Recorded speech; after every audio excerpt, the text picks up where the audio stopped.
Welcome to the UIF Community Podcast. Before we get started, please keep in mind that this podcast is for educational and entertainment purposes only. The views and opinions expressed are those of the individual presenters and do not necessarily reflect UIF Corporation or its affiliates. Hello, Assalamu alaikum. This is Omar Subhani. Welcome to the UIF Community Podcast.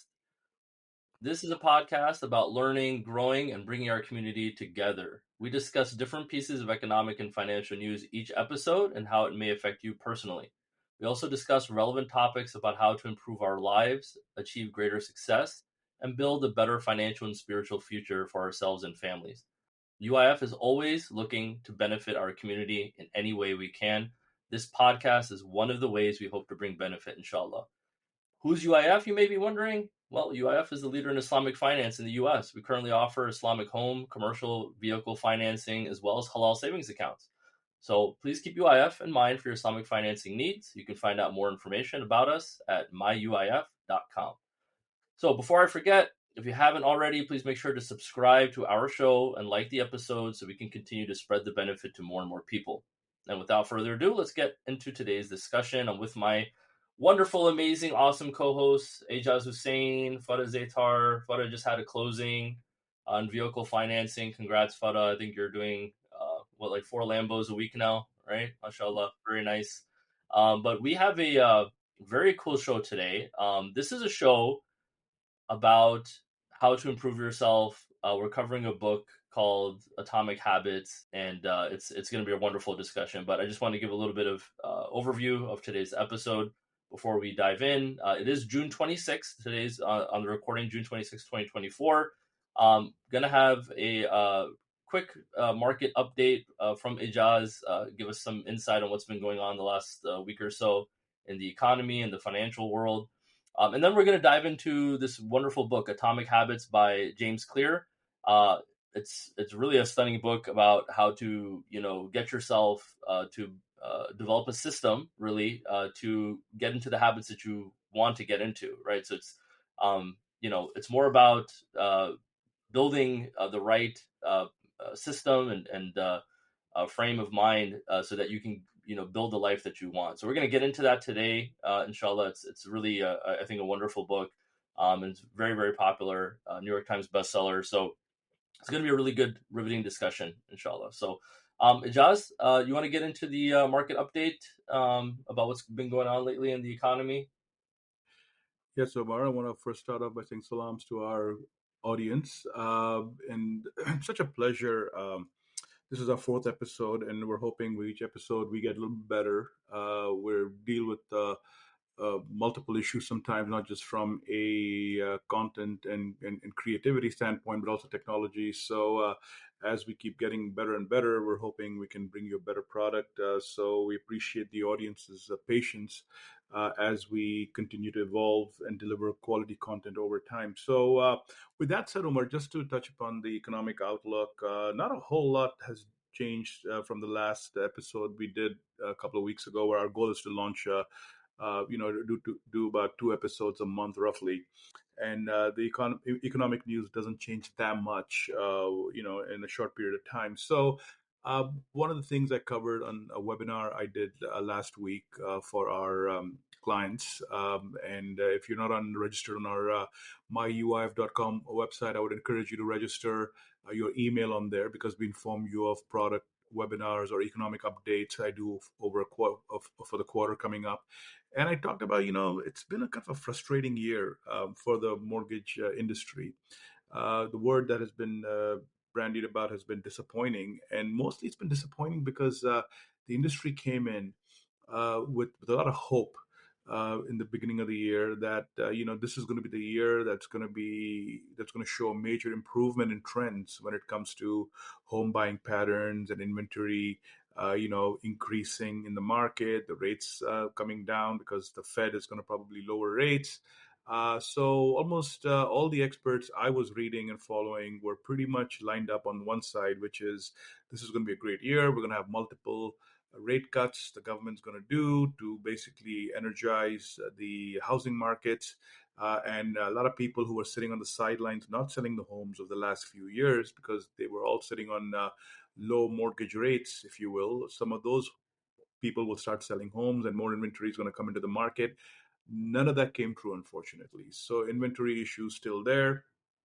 Rates have not gone down meaningfully. They're still north of 7% on a 30-year, mortgage, so to speak. And that's just the starting point. So depending on the situation, it could even be higher.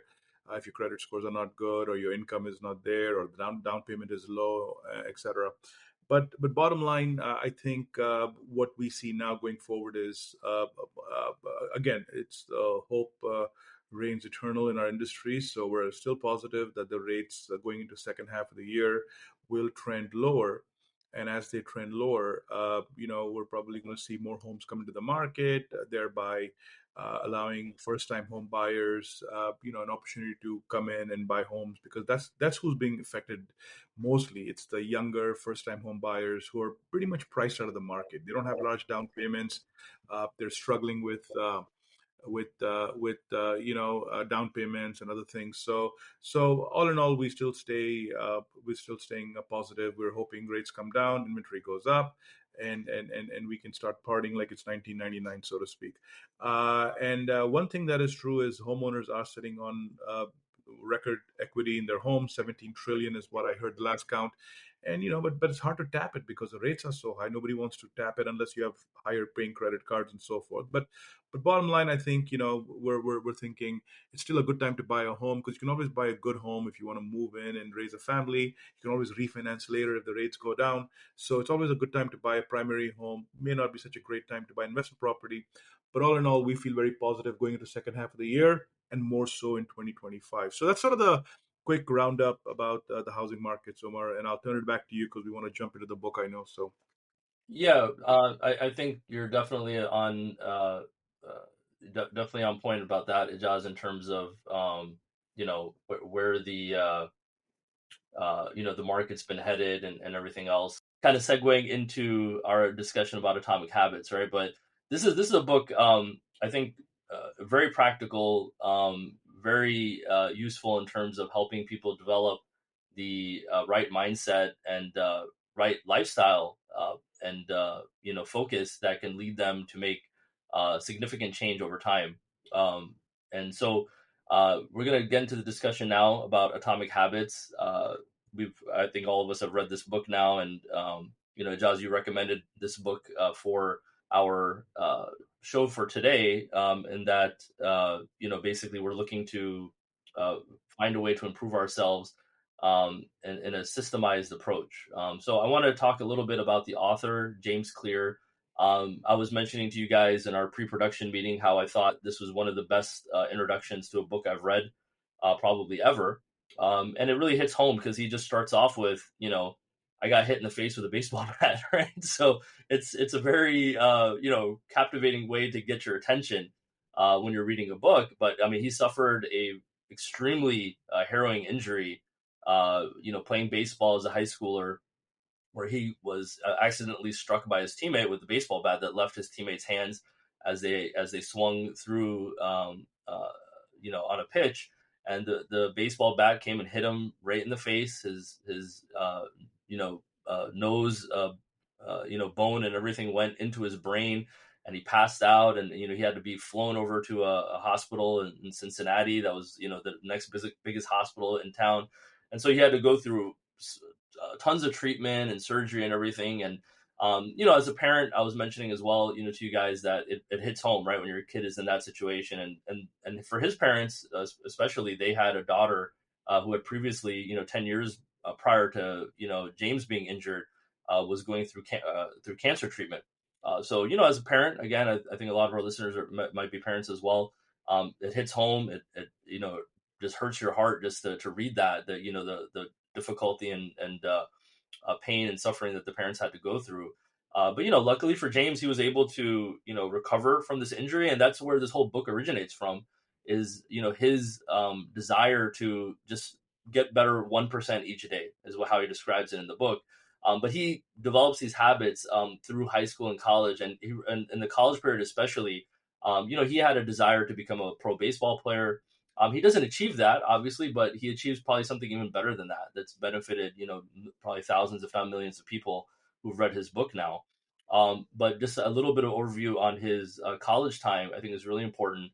Is that he just really focused in on just trying to improve his life.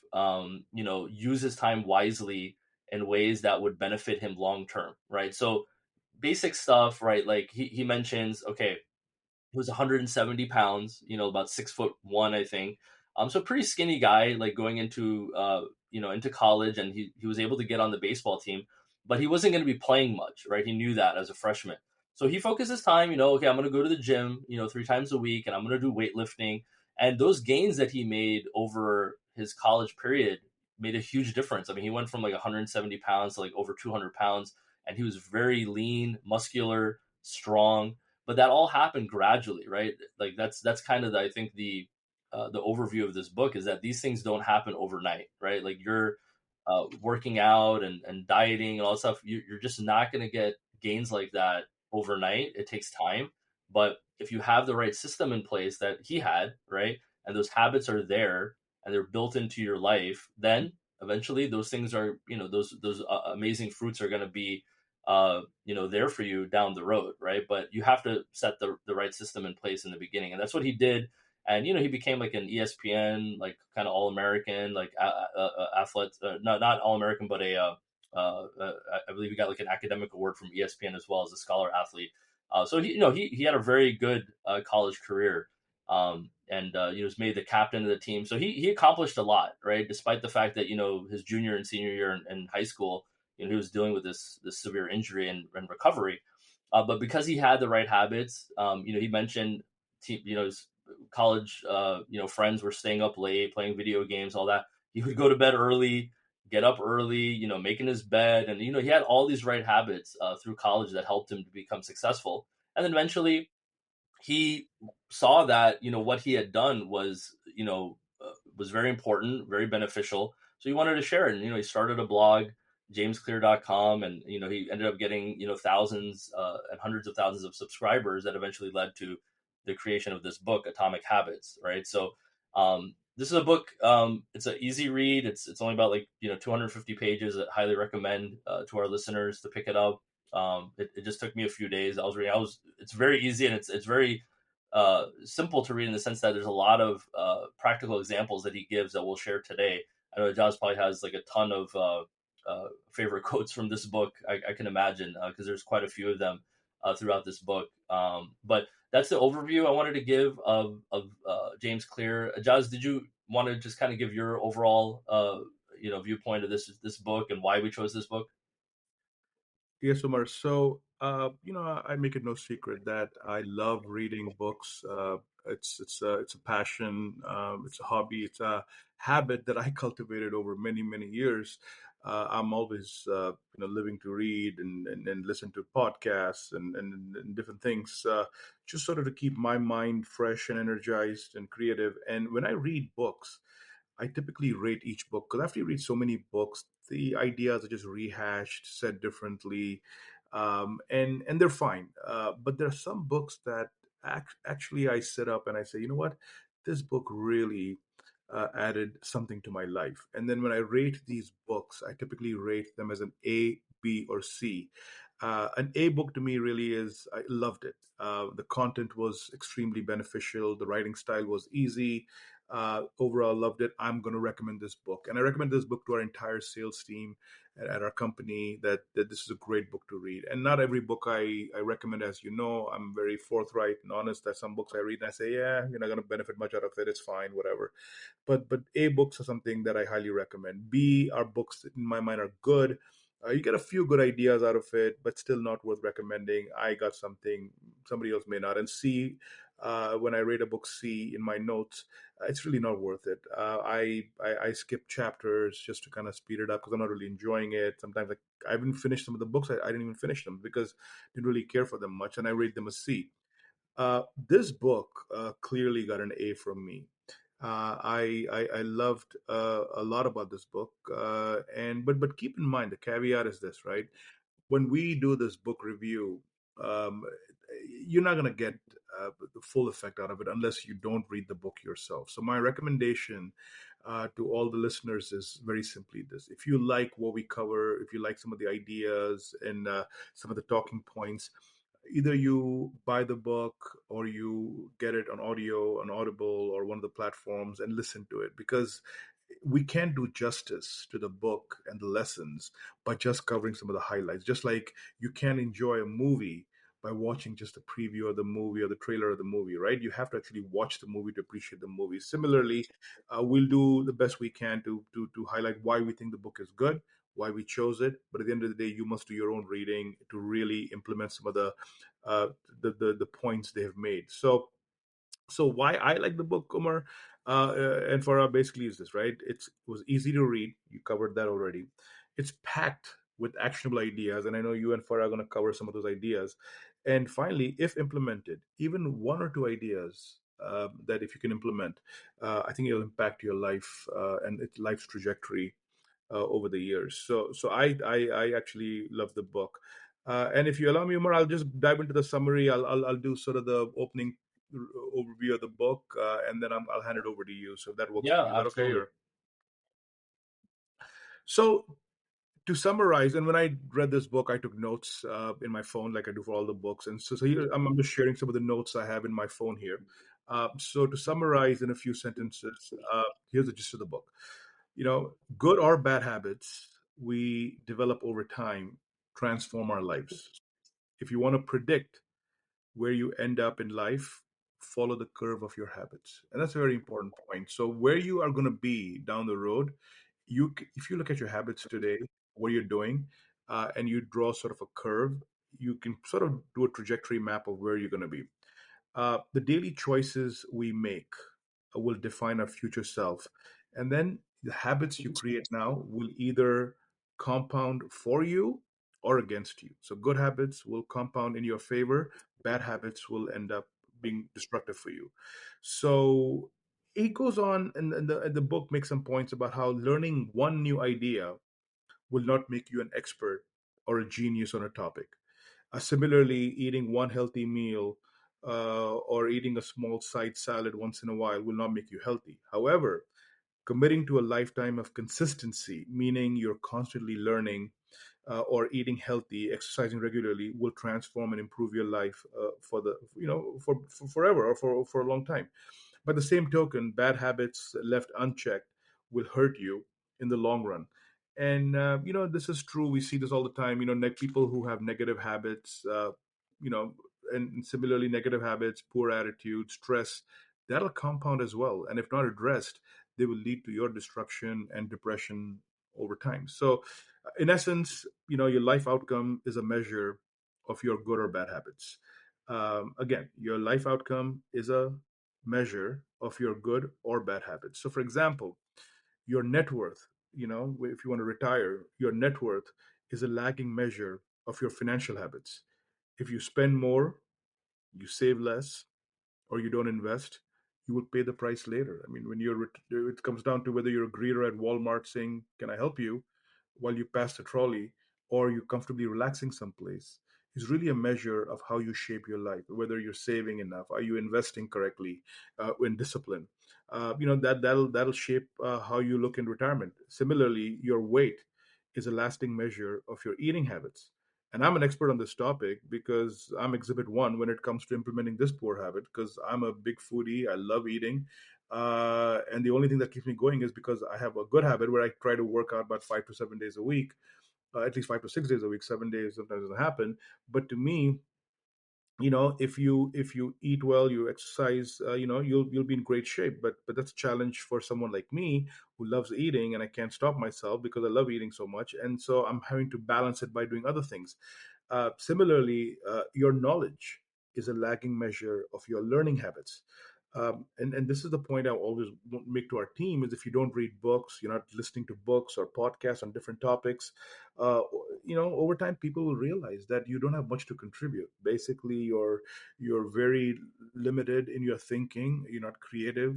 And almost every great leader I know, and I've read books from CEOs and successful leaders, everyone is an avid reader. To me, if you're not reading different books on different topics, you just don't think differently. So your knowledge is a measure of your learning habits.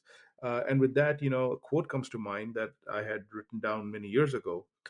Chains of habit are too weak to be felt until they're too hard to be broken. And you can ask this of any smoker or a substance abuse, who abuses drugs, alcohol, whatever they may be doing. That how hard is it? I mean, you start the habit very casually. Maybe you start smoking because your friends are smoking or whatever, but then later on it becomes extremely hard. Now you're trying to find alternative solutions, vaping or chewing gum or whatever you have to do because it is that hard. So at the end of the day, the book, it comes down to, you have to make some changes and improvements if you want to be successful over time. So with that said, Umar, I'm gonna turn it over to you. That's sort of the rough, overview of the book, what it's about. And it goes into systems are what's important. I know you're going to cover that. I'll come back and wrap up with my closing comments. But that's a general overview about the book. That in order for you to be successful, you need to cultivate good habits. If you cultivate bad habits, you're going to go down. You cultivate good habits, you're going to go trend upwards. And then let's talk about some of the examples and some of the ideas he's given on how we can do that. So I'll hand it back over to you, Umar. Okay. If there Thanks, are any other Ajaz. thoughts. So I want to bring in Fada on this part, which is really kind of the gist of the book, where he talks about the four laws. And this is really, this is the I guess you can say the heart of the book, right? When it comes to okay, habits, like everything Ajaz said, okay, it's all practical advice, but how do you actually do this, right? Like, how do you make a habit? Right? If I want to lose weight, if I want to exercise more, I don't want to smoke, right? Because he does it both ways. He shows you a way of how to create a positive habit, and then also shows you the inverse of that, basically how to get away from a bad habit, right? So, Fada, can you talk a little bit about these four laws and give us like an overview of how that works? Of course. Thank you, Omar. So there are four laws for good habit, and four ways to actually break the bad habit, and they actually go together. The first law is Q, to make it obvious. Habits are like actions, we no longer have to think about it, but it can be both helpful and harmful. In a sense, like for example, he gave an example about a paramedic. She was at a family party, and what ended up happening is she saw her father in law, and she's like, we need to take him to the hospital. He's about to have a heart attack. So, because she's a paramedic, they took him to the hospital, and he went straight into surgery. Um, because she's been a paramedic for so long, and she's been seeing these little cues that happen to anybody that is about to have a heart attack and all that stuff, she was able to detect it 100 times. Like she was able to detect it and be able to help out the father-in-law. She saved basically his life. So she took on a little bit of a cue. But it could be harmful in that if a cashier has been trained to cut up a gift card right after using it, and a bunch of people are using a gift card, what ended up happening is the next person used a credit card, and she ended up cutting up the gift card because she wasn't self-aware of it. That's like the other side of it. So Yeah, that case photo, she had a good habit, it just went the wrong way, right? So he that example, right, yeah, where she was getting gift cards and cutting them up just like she was instructed, and she was doing it right, but then she just kind of seamlessly took the next customer's credit card and chopped that up, and the customer was just staring at her like, oh my god, like what did you just do, right? exactly. So they want you to be actually aware of also being aware. The book tells you, yes, it's great to be able to get these cues and just do it automated, but you also should be aware of certain things. Like you're supposed to add something additional in order to recognize that, hey, this is not correct. Like actually looking at the card. In that instant, if she actually looked at the card, she can tell it's a credit card versus a gift card. So you had to add to the habit in order to make it obvious. One of the things for other cues that I really liked, and I try to implement this, is hard for me to do, which is, said when you establish routines and you cue both good and bad habits. So, for example, if you are trying to eat healthy, then, and I think, maybe having, the salad in front of you, or maybe have vitamins bottle in front of you, so you take your vitamins. But then at the same time, remove the negative cues about having chocolates and cookies and ice creams around your place, because then that just makes it very easy for you to go. So cues can work both ways. Is sort of the point that I took away from that one chapter over there. Yeah, so another part of that I was going to bring up actually is how your environment actually affects your habits and can actually affect your cues. So to make it like obvious. So what they also talk about is habit stacking and implementation intention in a habit formation. So it's like where you set a specific time and place to perform a certain habit.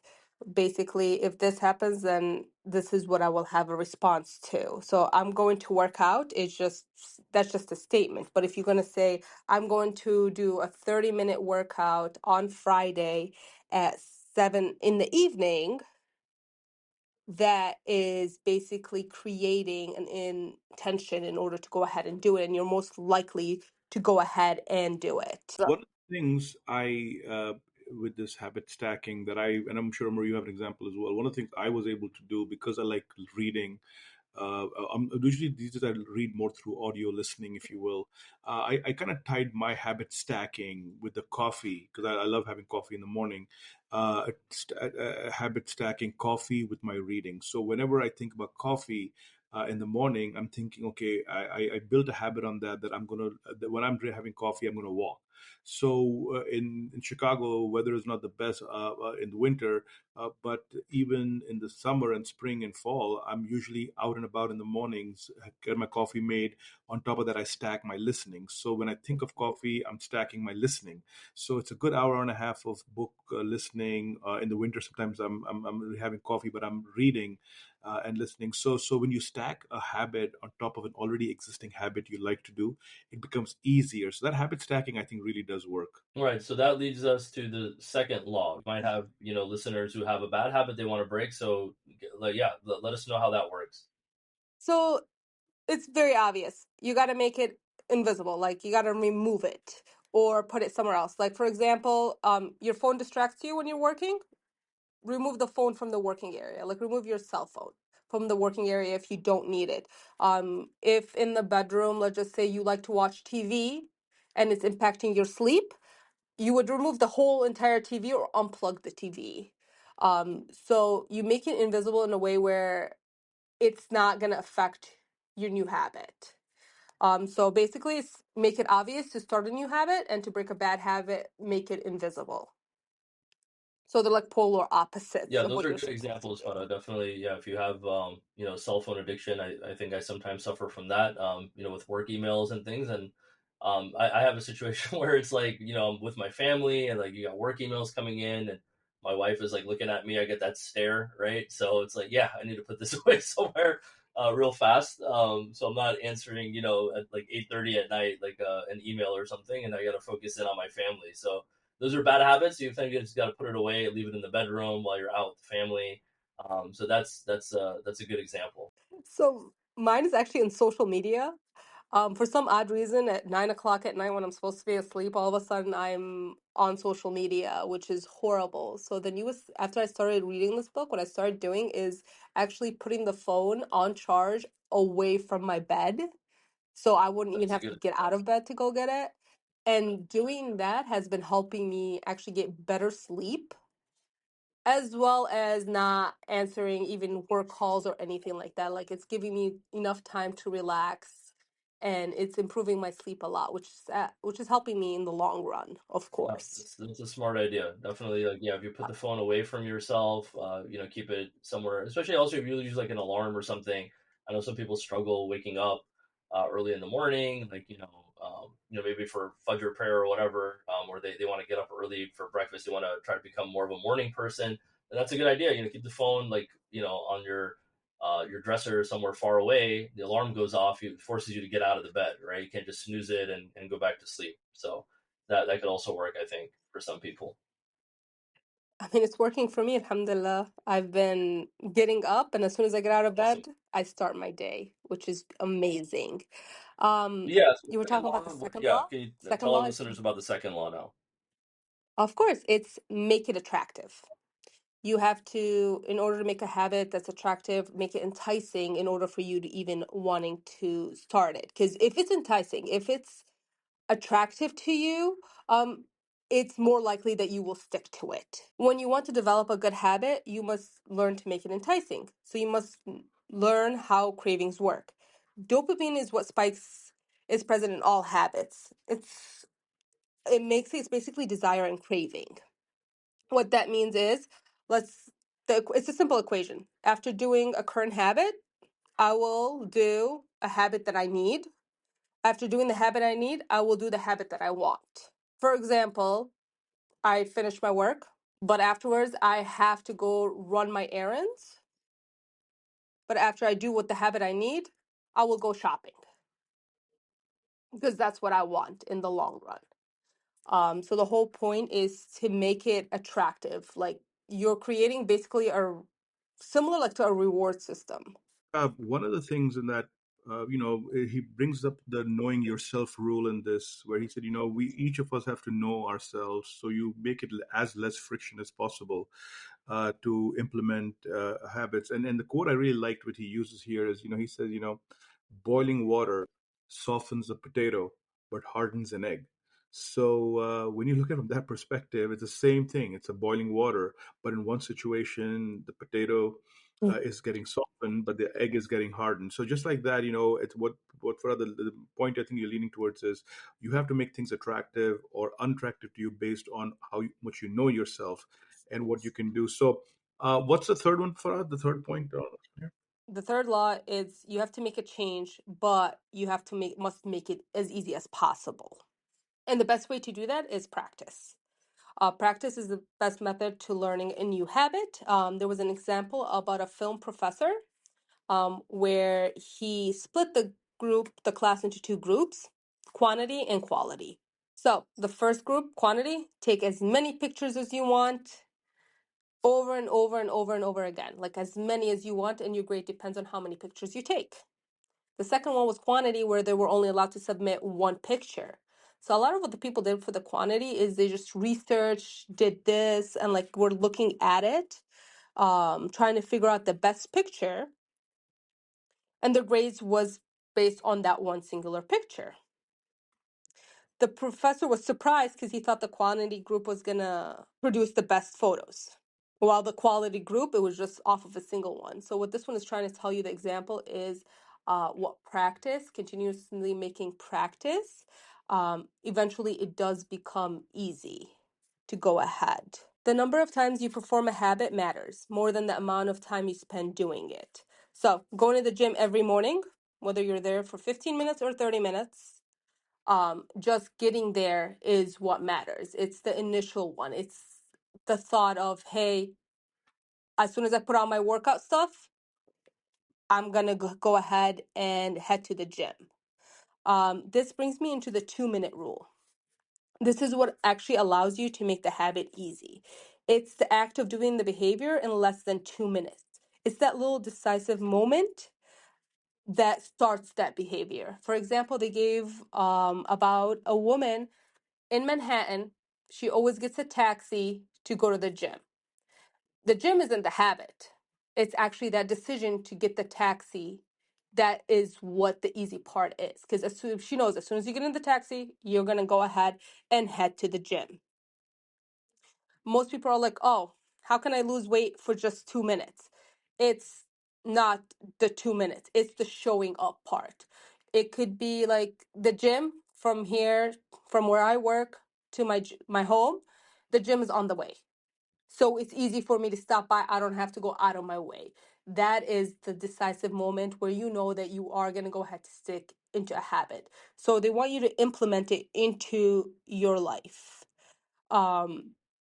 So I think that's a great point. I was the 2 minute rule you covered, and I use that a lot. Sometimes I don't feel like going and working out. It's a long day. You're stressed. You worked all day, but I'm like, if I can just get to the gym and walk for like half hour, whatever, and then I get to the gym, I just make that first step, and then after that, once I get there, then I do another half hour work. So I end up doing an hour, but making that first step, making the The 2 minute rule: start something for 2 minutes first, and then you can build on that. So that's kind of an important one. Yeah, so keep going for us. Sorry, but Yeah, so you must first establish the habit before you can improve it. Just getting there, it will automatically improve. Through practice, you will improve. It's just that decisive moment that matters the most. That's what starts it all off. Same example. It's easier to break habits when when you make it difficult to perform. Like you have a TV, and you always like to watch really late at night. But if you unplug that TV, most likely you're not going to want to get up and actually replug it in and restart everything. So you got to make it very difficult to go ahead and perform and actually be able to get that habit. So when you make it very difficult, most likely human beings like the easy way out. So you make it easy, you have to make the bad habits very difficult in order to go ahead and break them. one of the things this Goldilocks rule the book talked about, uh, humans experience peak motivation when working on tasks close to their current abilities. The greatest threat to success is not failure, but boredom. And he mentions, he said, as habits become routine, they become less interesting and satisfying. The key to success then is to keep going, even when work becomes routine or mundane. And he says, the professionals actually stick to a schedule, but amateurs will always find excuses, and life will get in the way. So, I thought that was a great way. What's the last one for us? We can try wrapping it up after this. It's been a wonderful session so far. The last one is making it satisfying. So, when an experience is satisfying for the first time, you're more likely to repeat the behavior because that led to this reward. The cardinal rule of behavioral change is what immediately is rewarded is repeated, and what is immediately punished is avoided.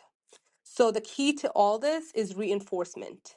If you are trying to stop my shopping habit, because I love to shop, what I can do is I can go ahead and create a savings account to go to the trip that I've been looking forward to. And each time, instead of me going shopping, I can put that money that I put towards the shopping, put it towards that savings account. So as I see it grow, I get more satisfied and more motivated to go ahead and keep it up. So you must make it satisfying in order for you to go ahead and stick to it. The key here is to actually monitor your habits using a habit tracker. So can I give an example of that? So I had mentioned to you guys, I think that I had lost a lot of weight. Like this is like 10 years ago or so. So, what I used an app, right, a fitness tracker, and it was a calorie counter.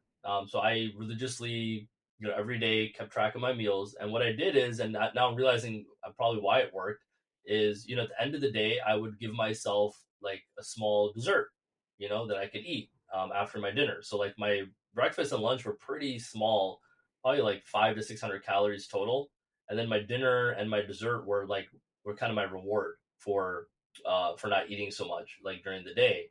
And that was my way of basically making it satisfying, right? Is that one, I kept it around like 1500 to 1600 calories for the day, and then I treated myself at night, after my dinner was finished, by having this small dessert. So that, like, in the back of my head, knowing I could have that in the evening would always push me, to like, okay, just got to get to like 7 o'clock, 8 o'clock dinner, and then I'll be able to have my treat.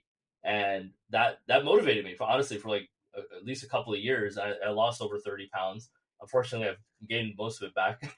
When you have small kids with cookies and all this stuff laying around, it makes it hard. But I got to get back into that in any case. But that's for me a real life example that definitely worked. And I did implement that later on again, and I was able to lose like another 10, 15 pounds. So the systems are there, right? We just have to follow them, and if we can get back into the habit of doing these things, and staying consistent, right? That's where we'll see the results, I think.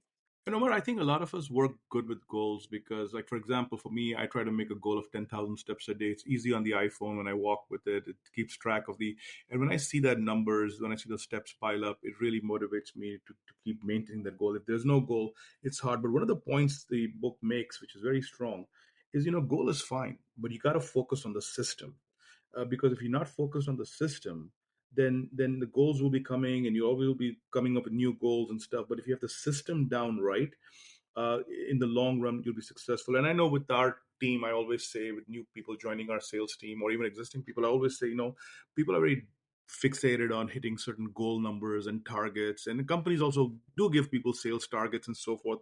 But I've always told our team members, hey, listen, if you get the system right, meaning get out in market, do your networking, and then follow that up with constant knowledge, become an expert on our program, our products, and finally give the ultimate service to the customer. You do these three things right, automatically you'll do more closing. So the book emphasizes that's the focus on the systems, not so much on the goals, because if you get the system part right, then your goals automatically will be achieved as well. So, all right, for any last comments on that? Oh, okay. Well, you got that covered the majority of it, which is perfect. I'm just going to talk about as you make it satisfying to break a bad habit, make it unsatisfying. So you are less likely to actually repeat it. So, with that being said, I'll turn it back to you guys. Ijaz, any closing thoughts? Yes, Umar. So here are my closing thoughts.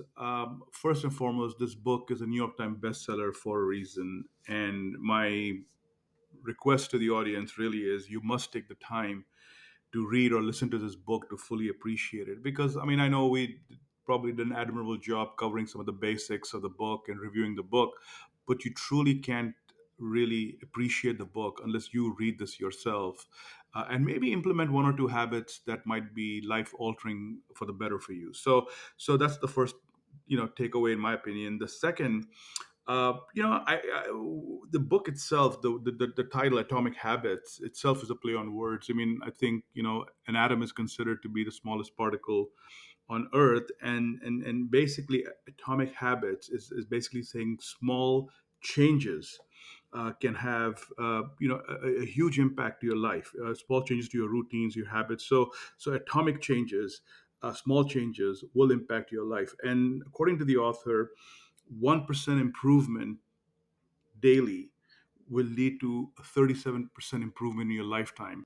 These can only happen if you set up a goal and then you stay committed to it.